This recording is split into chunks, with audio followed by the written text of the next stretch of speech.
हम देखते हैं कि डिप्लेशन लेयर किस प्रकार से बनती है। देखो, डिप्लेशन लेयर ये हमारा सेमीकंडक्टर है और इस सेमीकंडक्टर के एक सिरे पर एन टाइप सेमीकंडक्टर बना हुआ है और दूसरे सिरे पर P type N type semiconductor बना हुआ है और बीच वाला हिस्सा जो पी टाइप सेमीकंडक्टर है। राइट, अब क्या है कि ये जो हमारा एन टाइप सेमीकंडक्टर है जिसको हमने ई बोल रहे हैं, बीच वाले हिस्से को बी बोल रहे हैं, इसको हम बोल रहे हैं सी। अब ये जो हमारा सेमीकंडक्टर है, यानी ये जो हमारा क्षेत्र है, ये जो हमारा रीजन है इमीटर का, इसको हम हाईली डॉप करते हैं। तो अब हाईली डॉप करने के लिए हम मान लेते हैं कि इसमें हमने जो ग्रुप 5 के एलिमेंट्स हैं उनकी इम्प्योरिटीज थोड़ी ज्यादा ऐड कर दी। तो इस कारण से यहाँ पर कुछ इलेक्ट्रॉन्स मिलेंगे आपको।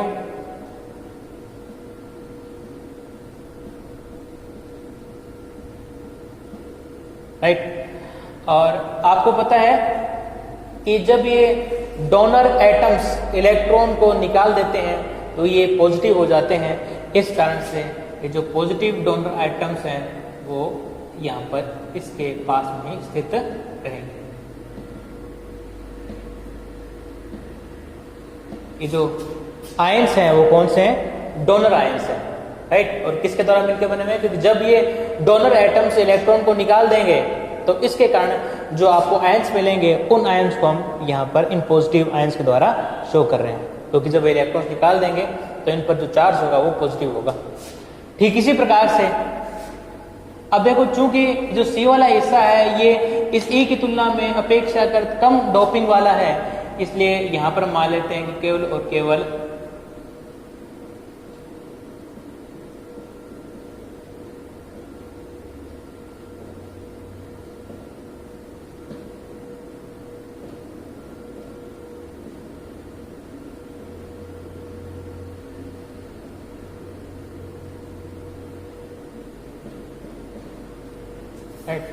ठीक इसी प्रकार से आप यहाँ पर भी एक और दर्शा सकते हो इलेक्ट्रॉन की संख्या को बढ़ाने के लिए, ताकि आपको अच्छा रिप्रेजेंटेशन मिलेगा।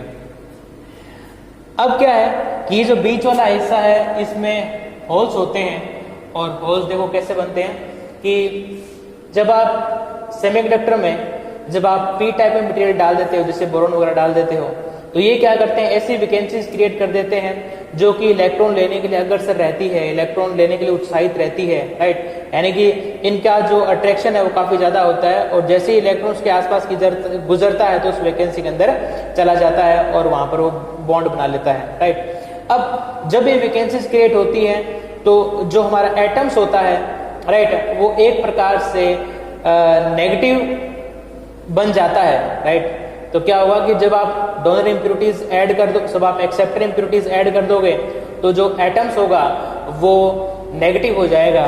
तो इस प्रकार से जो एक्सेप्टर एटम होगा वो नेगेटिव होगा, और आपको ऐसी वैकेंसीज मिलेगी जिसको हम बोलते हैं हॉल, और हॉल भी क्या करती है, मूव करती है। इस हॉल को चलो H के द्वारा शो करते हैं, ये इजी रहेगा। तो हमने क्या किया, इलेक्ट्रॉन को ई के द्वारा शेयर किया और होल को H द्वारा शो किया।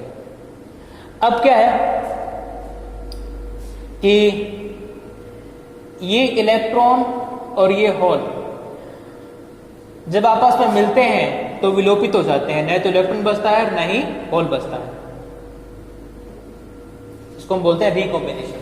यानी जब इलेक्ट्रॉन और होल आपस में मिल जाते हैं तो ये दोनों आपस में विलोपित हो जाते हैं। तो अब देखो क्या हुआ कि ये जो इलेक्ट्रॉन है ये इस तरफ डिफ्यूज होगा और ये जो होल है वो इस तरफ डिफ्यूज होगा। ठीक इसी प्रकार से ये जो होल है वो इस तरफ डिफ्यूज होगा और इलेक्ट्रॉन इस तरफ डिफ्यूज होगा। अब क्या है कि जब ये इलेक्ट्रॉन इस तरफ मूव करेगा, जब इलेक्ट्रॉन इस तरफ मूव करेगा और होल इस तरफ मूव करेगा, और जब ये आपस में मिलेंगे तो विलोपित हो जाएंगे। ठीक इसी प्रकार से ये वाला होल और ये वाला इलेक्ट्रॉन और ये वाला होल आपस में मिलेंगे तो ये आपस में विलोपित हो जाएंगे। ठीक इसी प्रकार से ये वाला होल और ये इलेक्ट्रॉन और ये होल आपस में मिलेंगे तो विलोपित हो जाएंगे, राइट। और एक और दर्शा दूं मैं यहां पर, जब ये वाला इलेक्ट्रॉन और ये वाला होल आपस में मिलेंगे तो आपस में विलोपित हो जाएंगे। तो आप देख सकते हो यहां पर कि आपको यहां पर एक ऐसी लेयर मिल रही है जिनमें कोई भी इलेक्ट्रॉन और होल मौजूद नहीं है। देखा, आपको यहां पर एक ऐसी लेयर मिलेगी जिसमें न तो कोई इलेक्ट्रॉन है और नहीं केवल होल है, और इन लेयर के बीच में आपको कुछ एटम्स मिलेंगे जो कि या तो पॉजिटिव होंगे या फिर नेगेटिव होंगे। कहने का मतलब यह है कि आपको एक ऐसी लेयर मिलेगी जिसमें कोई इलेक्ट्रॉन और होल तो उपस्थित नहीं है लेकिन आयन्स उपस्थित हैं, या तो पॉजिटिव आयन होगा या फिर नेगेटिव आयन होगा। इस लेयर को हम बोलते हैं डिप्लेशन लेयर। अब क्या हो सकता है कि ये जो होल है ये इस तरफ मूव कर सकते हैं, क्योंकि आप देख सकते हो कि अभी भी यहां पर इलेक्ट्रॉन्स हैं, राइट। और ये जो होल्स हैं ये भी तो यहां पर इस तरफ इस स्थिति में जा सकते हैं, इस तरफ जा सकते हैं, और ये जो इलेक्ट्रॉन है ये भी इस तरफ जा सकते हैं। लेकिन जब ये होल यहां पर पहुंचता है तो इस होल को इस पॉजिटिव आयन, क्योंकि देखो ये आपको पता है कि होल पॉजिटिव होता है और ये जो आयन है ये भी पॉजिटिव है, तो इन दोनों के बीच में रिपल्शन लगता है और जिस कारण से ये होल इस तरफ नहीं आ पाता, राइट। और ये जो इलेक्ट्रॉन जब इस तरफ आएगा तो उसको इस नेगेटिव चार्ज के कारण रिपल्शन फोर्स फील होगा और इस कारण से ये जो इलेक्ट्रॉन है वो इस तरफ मूव नहीं कर सकता, राइट। तो इस प्रकार से इलेक्ट्रॉन इस तरफ नहीं जा सकता और होल इस तरफ नहीं जा सकता, और इस प्रकार से एक स्टेबल आपको लेयर मिलेगी और इस लेयर को हम बोलेंगे डिप्लेशन लेयर।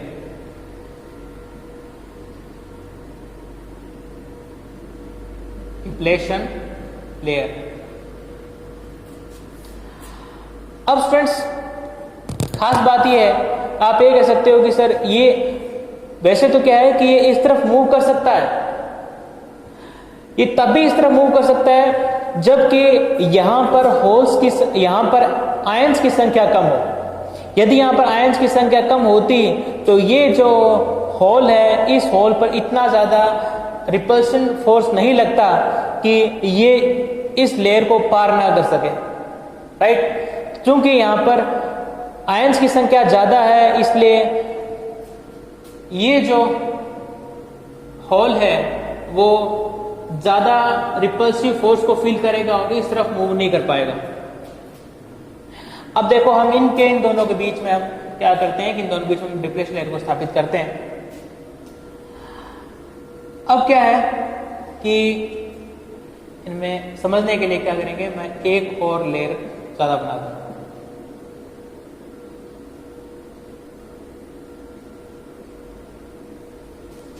अब देखो ये वाला जो होल है ये इस तरफ मूव कर रहा है, ये वाला इलेक्ट्रॉन इस तरफ मूव कर रहा है। जब आपस में मिलेंगे तो विलोपित हो जाएंगे। ये वाला इलेक्ट्रॉन और ये वाला होल आपस में विलोपित हो जाएंगे और ये वाला होल और ये इलेक्ट्रॉन आपस में विलोपित हो जाएंगे। तो आप यहां पर देख सकते हो कि ये आपस में विलोपित हो गए, ये आपस में विलोपित हो गए, ये आपस में विलोपित हो गए। अब देखो स्टूडेंट्स क्या है कि इन दोनों यहां पर चूंकि पॉजिटिव आयंस की संख्या कम है इसलिए इस होल को अब रिपल्सिव फोर्स तो महसूस होगा। जैसे आपने यहां पर देखा कि ये इलेक्ट्रॉन इस तरफ भी जा सकता, सॉरी ये होल इस तरफ भी जा सकता क्योंकि इसको रिपल्सिव फोर्स महसूस हो रहा है। ठीक इसी प्रकार से अब इस होल को भी रिपल्सिव फोर्स महसूस होगा और इस इलेक्ट्रॉन को भी रिपल्सिव फोर्स महसूस होगा, लेकिन चूंकि यहां पर आयंस की संख्या कम है इसलिए इस होल को उतना ज्यादा रिपल्सिव फोर्स फील नहीं होगा। इसलिए ये जो होल है वो भी इस तरफ मूव कर जाएगा और जब ये होल इस तरफ मूव करेगा और ये इलेक्ट्रॉन है इस पे भी चूंकि यहाँ पर आयंस की संख्या कम है इसलिए ये इलेक्ट्रॉन को कम रिपल्सिव फोर्स फील होने के कारण इलेक्ट्रॉन भी इस तरफ मूव करेगा और ये आपस में मिल जाएंगे, होल और इलेक्ट्रॉन आपस में खत्म हो जाएंगे। ठीक इसी प्रकार से ये वाला जो होल होगा और ये इलेक्ट्रॉन होगा आपस में इस तरीके से मूव करेंगे और आपस में मिलेंगे, खत्म हो जाएंगे। और इस ठीक इसी प्रकार से ये वाला होल और ये वाला इलेक्ट्रॉन आपस में मिलेंगे और खत्म हो जाएंगे, राइट। और स्टूडेंट्स ये भी हो सकता है कि ये वाले जो होल्स हैं ये इस तरफ मूव कर जाए, राइट, और वहां के दो इलेक्ट्रॉन्स में क्या हो जाए, कमी हो जाए। तो स्टूडेंट्स आप यहां पर देखोगे कि इन दोनों में अंतर है। इन दोनों में क्या अंतर है कि यहां पर पॉजिटिव आयंस की संख्या ज्यादा होने के कारण जब बहुत कम मात्रा में इलेक्ट्रॉन्स और प्रोटॉन आपस में विलोपित होते हैं तो उसके बावजूद जो बाकी वाले होल्स और इलेक्ट्रॉन्स है वो इधर से इधर नहीं जा पाते, क्योंकि यहाँ पर आयंस की संख्या ज्यादा होती है, इसलिए इन होल्स और इलेक्ट्रॉन्स को ज्यादा अट्रैक्टिव रिपल्सिव फोर्स फील करना पड़ता है। लेकिन चूंकि यहाँ पर आयंस की संख्या कम है इसलिए यहाँ का जो इलेक्ट्रॉन्स और यहाँ का जो होल है वो आपस में गति करते रहते हैं। अब स्टूडेंट्स अब मान लेते हैं कि यदि यहाँ पर कोई होल बचा हुआ है, राइट, और यहाँ पर कोई इलेक्ट्रॉन बचा हुआ है, मान लें अब वो जो होल है वो इस तरफ नहीं जा पाएगा और यहाँ वाला इलेक्ट्रॉन इस तरफ नहीं जा पाएगा। क्यों?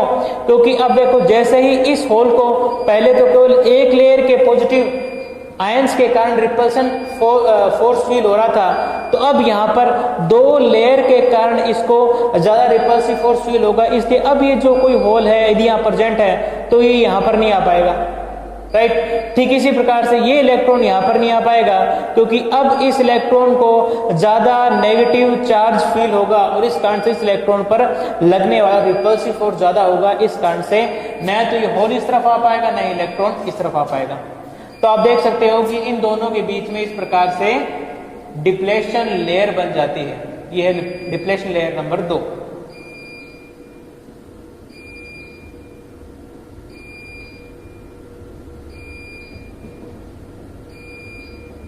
नंबर 1 और नंबर 2 आप देख सकते हो कि इस डिप्लेशन लेयर की चौड़ाई कम है, इस डिप्लेशन लेयर की चौड़ाई अधिक है। तो इस प्रकार से आपने ये देखा कि दो जंक्शंस पर डिप्लेशन लेयर बनती है, लेकिन दोनों की जो विड्थ होती है, जो चौड़ाई होती है वो सेम नहीं होती। जहां पर डोपिंग अधिक होती है उसकी विड्थ कम होती है, जहां पर डोपिंग कम होती है उनकी विड्थ अपेक्षाकृत ज्यादा होती है। तो इस प्रकार से ट्रांजिस्टर में दोनों डिप्लेशन लेयर को कुछ इस तरीके से शो किया जाता है।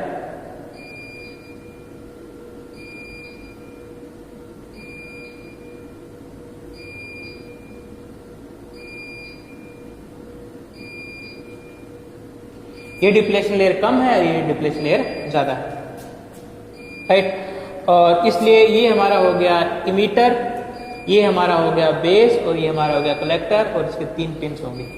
तो स्टूडेंट्स इस प्रकार से ट्रांजिस्टर बनता है। तो भी आपने देखा कि मैंने आपको क्या बताया, सबसे पहले आपको बताया कि ट्रांजिस्टर को बनाने के लिए किन किन चीजों की आवश्यकता होती है, सेमीकंडक्टर के अंदर किन किन इंप्योरिटीज को अपने ऐड करते हैं। ठीक इसी प्रकार से मैंने आपको बताया कि इसके अंदर डिप्लेशन लेयर किस तरीके से बनती है। उस पर मैंने आपको बताया कि जो डिप्लेशन लेयर की जो विड्थ होती है वो दोनों के लिए सेम नहीं होती बल्कि अलग अलग होती है।